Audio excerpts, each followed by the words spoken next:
A victory's a victory. It was ugly. That's what I told him. It's almost like we was at a morgue out here. It was just like no energy. It was just, I don't know, but defense played well.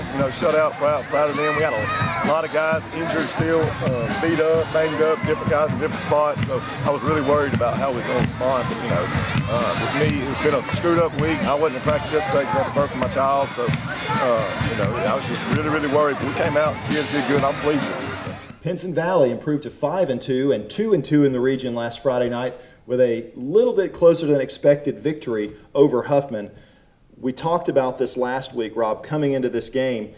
They had a big victory over McAdory, who is a ranked team. They go over to McAdory and win where nobody ever wins over at McAdory.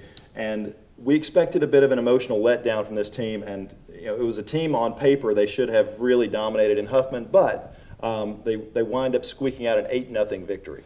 What do you mean nobody wins at McAdory? My teams went to McAdory all the time and won, so I resent that statement. But no, I watched this game, and what really impressed me most about both of these teams, they were physical. I mean, they got after it for 4 quarters, and it was just good old-fashioned roll your sleeves up and see who's a man.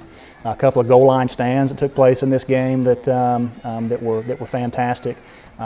Pinson Valley was having to overcome some injuries and some illnesses and some things that they had go on this week with their coaching staff. As far as I know, Coach Glover had a child that kept him from practice. So, really impressive to put a win behind you and then just find a way to win the next one.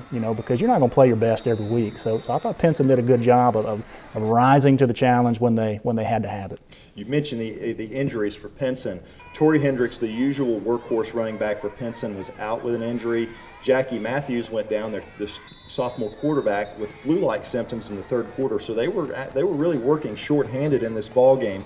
A stat that jumps out to me: this game featured 12 punts, and you had more yardage punting than you did in total yards of offense. 493 punting to 407 in offense. That's a lot of defense. Yeah, it was a defensive struggle, there's no doubt. But those punts were, especially when Huffman would go to punt, it was you had to hold your breath if you're a coach. I saw some of those snaps, and they were not pretty. But, defensive battle. And when that's the case, you just have to, it's a gut check. And this is a true gut check for Pinson Valley in this game.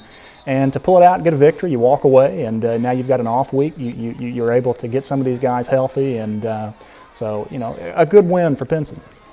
Wanted to mention Rasheed Wilson in this ball game. 2 big interceptions and had several tackles for loss, including a safety on Huffman running back Demetrius Davis in this one. He had a nice ball game, and Pinson's going to go and take on Center Point this week, another important region game for them as they're looking at playoff seeding. So when we come back, Rob and I are going to talk about his new book, and we'll have our Tribune Sports Live Players of the Week. We'll be back.